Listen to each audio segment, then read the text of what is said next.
अब हनुमान यहाँ आ गया है तो महाराज केसरी को सूचना भिजवा दी जाए ताकि वो भी वापस आ सके।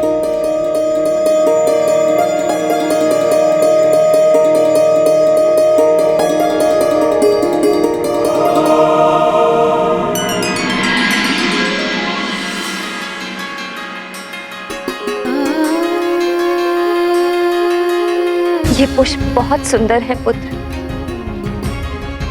किंतु मेरे जीवन उपवन सबसे सुंदर और सुगंधित पुष्प तुम हो हनुमान।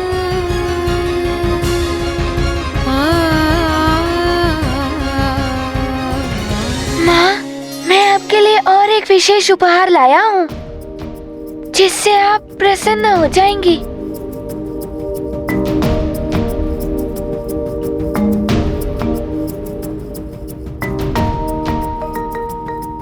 माँ,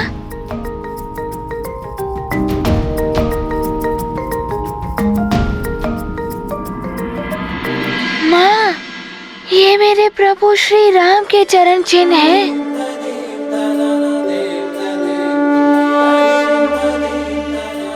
भले ही आप उनसे नहीं मिल पाई, किंतु मैं उनके चरण चिन्ह लाया हूँ।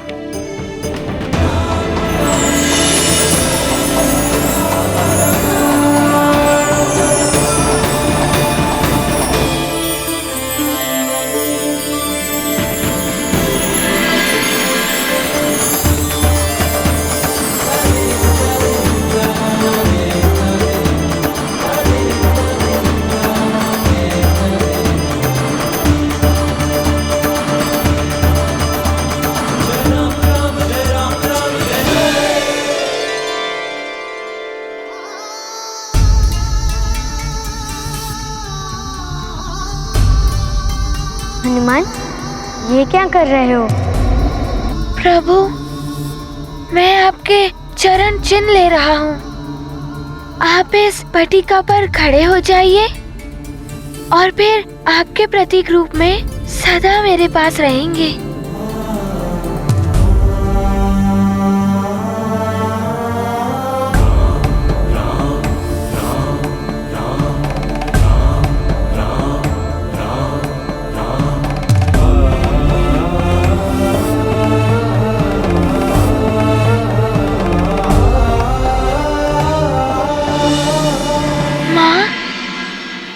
पिताश्री कहाँ है?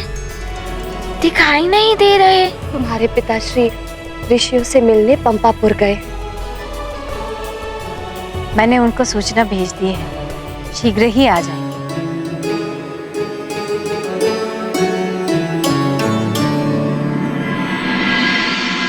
ये समय कठिन है, हम एकता बनाए रखनी होगी,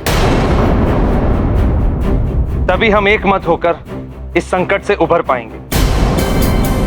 चंद्रदेव पर शनिदेव की दशा भी आरंभ होने वाली है और शनिदेव की दशा में चंद्रदेव के लिए अमृत की रक्षा करना कठिन होगा। हम सबको मिलकर शनिदेव से प्रार्थना करनी चाहिए कि वो चंद्रदेव पर अपनी दृष्टि का प्रभाव न डालें, जिससे चंद्रदेव विचलित ना हो और एकाग्रता के साथ अमृत की रक्षा कर सके। इसके लिए हमें एक मत और एकत्रित रहना ही होगा। किंतु शनिदेव किसी की सुनने वाले नहीं। उन्होंने तो समय आने पर महादेव पर भी अपनी दृष्टि डाल दी थी। इसीलिए शनिदेव के आगमन से पहले मैं आप सबसे विमर्श कर रहा हूं। हम सबको एक मत होकर शनिदेव को समझाना होगा। आप सत्य कह रहे हैं देवराज।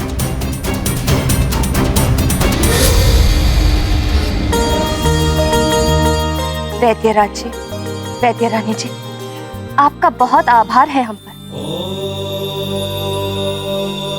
जो आपने हनुमान को पूर्ववत सामान्य कर दिया। महारानी अंजना, इसीलिए तो हम हनुमान को अयोध्या ले गए थे।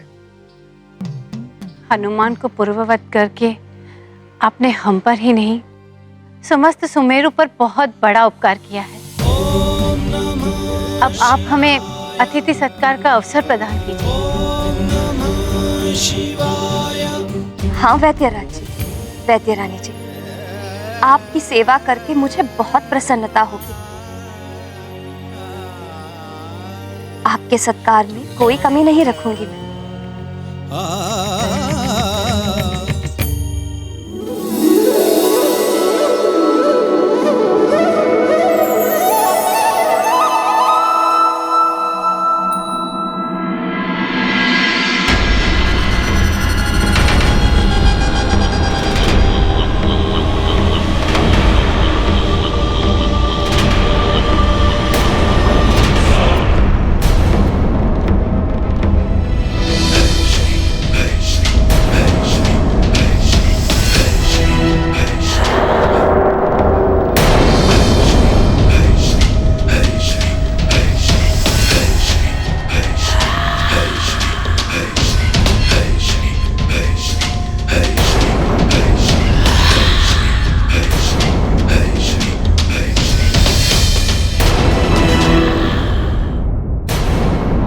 कहिए देवराज, आपने ये सभा क्यों बुलाई है?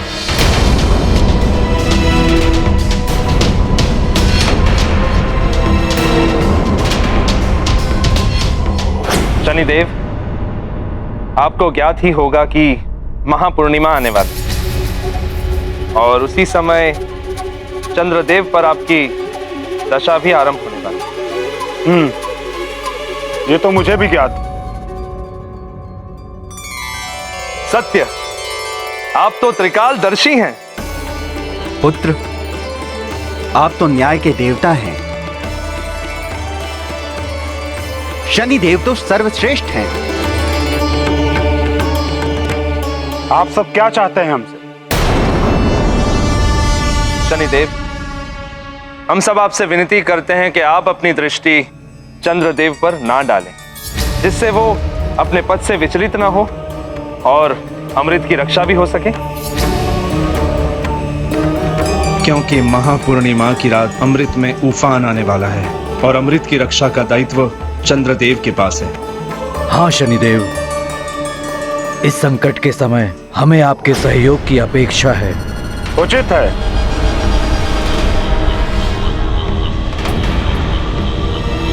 किंतु क्या हुआ शनिदेव? आपके मन में कुछ है तो कहिए। मैं ये कहना चाहता हूं कि स्वयं चंद्रदेव यहां अनुपस्थित हैं।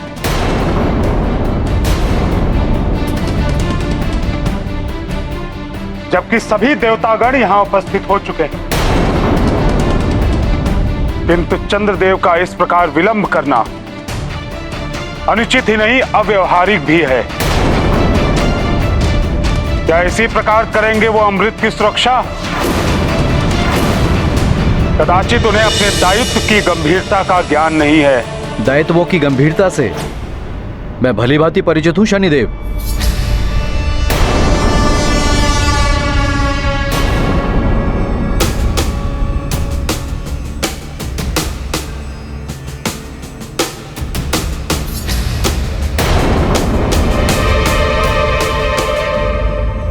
प्रणाम देवराजेंद्र।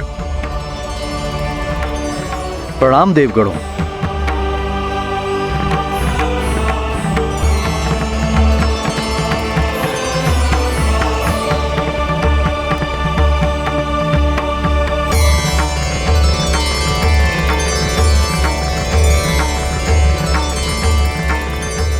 शनिदेव, मेरे दायित्वों पर प्रश्न ना ही उठाएं तो ही उचित होगा। मैं सप्त ऋषि, अत्रि का पुत्र, ब्रह्मांड के अधिष्ठाता, दक्ष का जमाता, उनकी 27 पुत्रियों का पति हूं। मेरी श्रेष्ठता का प्रमाण यह है कि स्वयं महादेव ने मुझे अपने मस्तक पर धारण किया हुआ है और वे चंद्रशेखर कहलाए। मैं अपने सभी दायित्वों को स्वयं संभालने में सक्षम हूं। चंद्रदेव, इस विशेष महापूर्णिमा के अवसर पर अमृत में अधिक उफान आने वाला है, जो चंद्रलोक सहित समस्त ग्रहों को प्रभावित कर सकता है। इसलिए आपकी सहायता है तो हम सभी यहाँ। देवराज, उचित ये होगा कि शनिदेव अपना दायित्व संभालें। मेरे उत्तरदायित्व मैं संभाल लूंगा।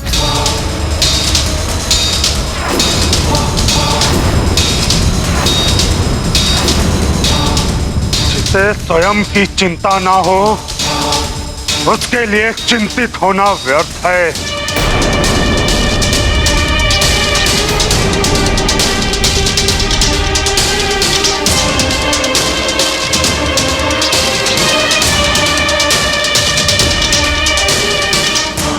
शनिदेव को तो क्रोध दिला दिया चंद्रदेव ने।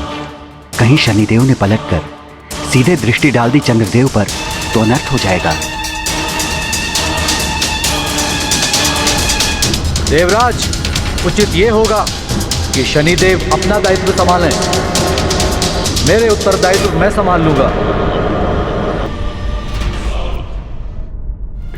चंद्रदेव, अब तुम मुझसे नहीं बच सकते।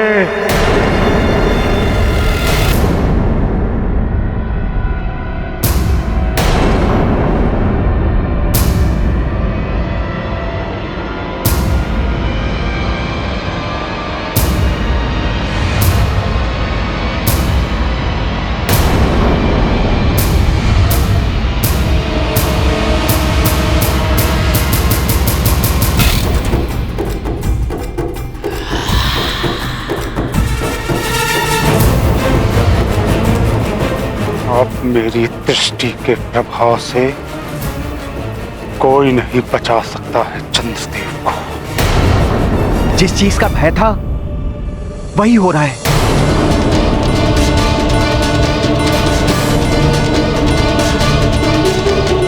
अभी तो शनिदेव ने चंद्रदेव पर आंशिक दृष्टि ही डाली है, किंतु अब पूर्ण डालकर ही शांत होंगे।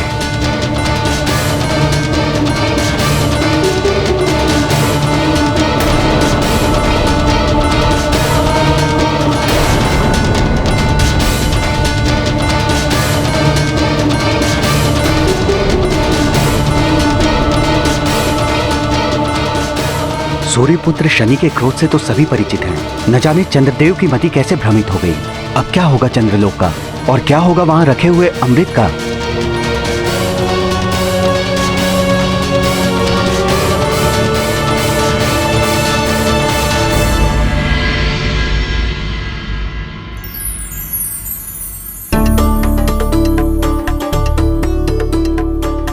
हनुमान, तुम्हारे लिए लड्डू।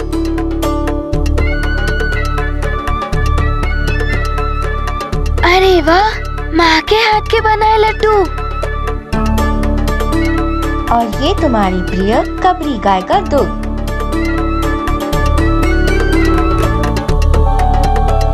आराम कीजिए, मैंने स्वयं अपने हाथों से भोजन बनाया है।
चंद्रदेव, आज देव सभा में आपने मुझे अपमानित किया, और वो भी अकारण ही।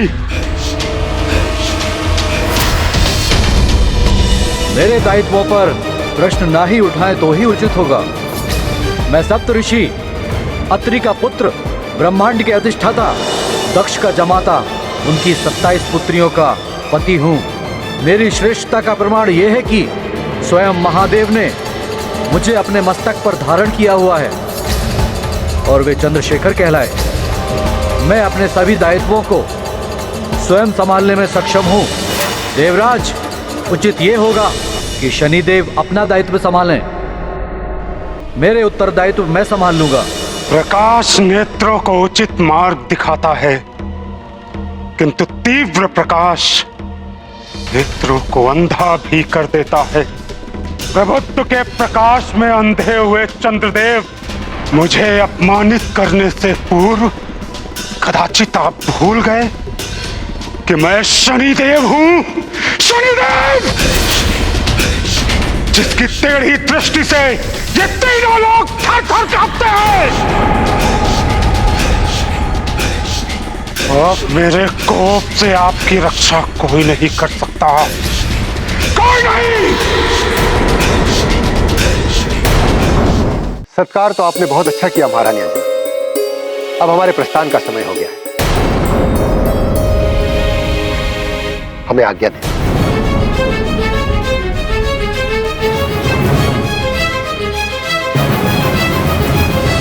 वैद्यराज जी,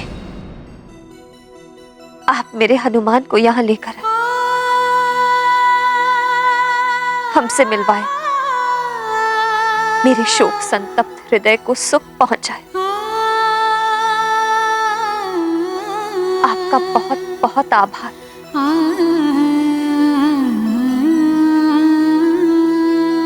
बस एक निवेदन और है, भविष्य में भी हनुमान को कभी कभी मुझसे मिलाने के लिए ले आया करिए। आपका मुझ पर बहुत बड़ा उपकार होगा।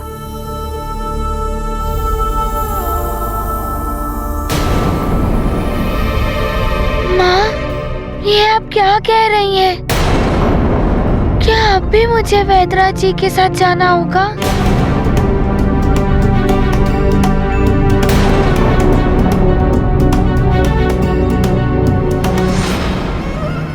पुत्र हनुमान, मैंने तुम्हारा दान किया है वैद्यराज जी को, और अब जीवन भर मुझे इसका पालन करना होगा। इसीलिए तुम्हें वैद्यराज जी के साथ सुमेरु से जाना होगा।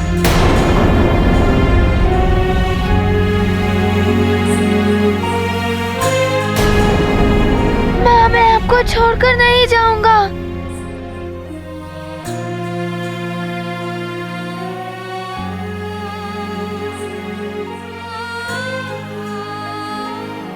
ऐसा नहीं कहते पुत्र,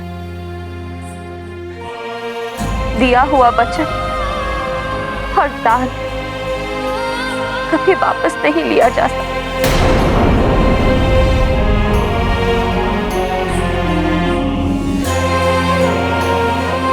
और मैं नहीं चाहती कि ऐसा करने से तुम्हें कोई हानि पहुंचे।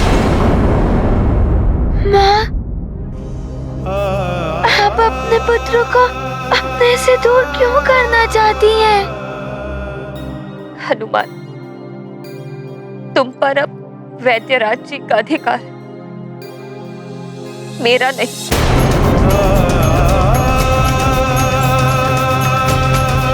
मैं चाहकर भी तुम्हें नहीं रोक सकती। माँ, आप अपने से मुझे विलग कैसे कर सकती हैं?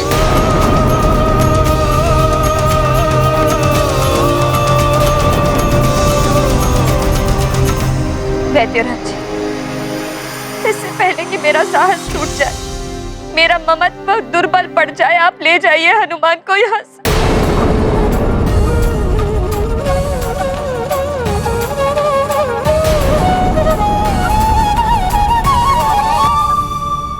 देवी अंजना, हमारे जाने से पूर्व आप भली भांति देखकर बताइए, आप संतुष्ट तो हैं?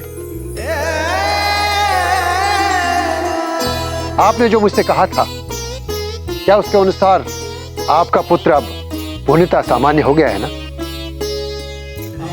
हाँ वैद्यराज जी,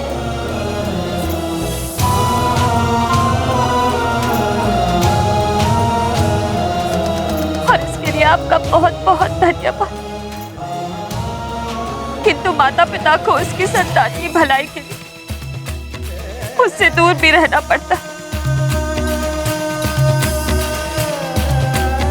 मैं यही सोचकर प्रसन्न हो लूं कि मेरा पुत्र जहां भी है कुशलता से।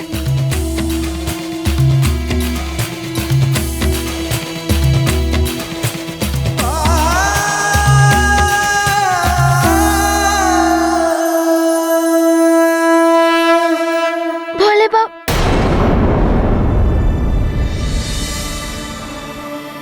एक भोले भाले पुत्र को अपनी माँ से दूर किया जाए तो माँ दुखी होंगी ना?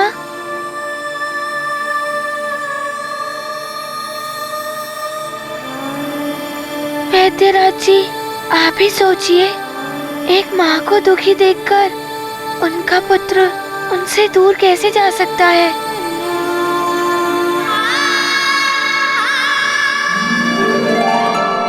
देवी अंजना,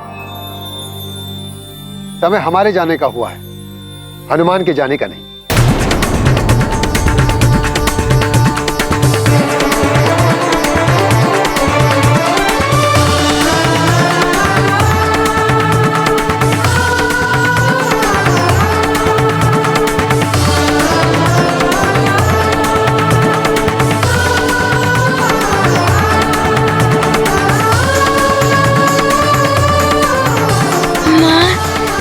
कदाचित ज्ञात नहीं होगा, ये भोले बाबा और माता पार्वती का ही चमत्कार है जो मुझे पुनः आपको लौटाने आए हैं।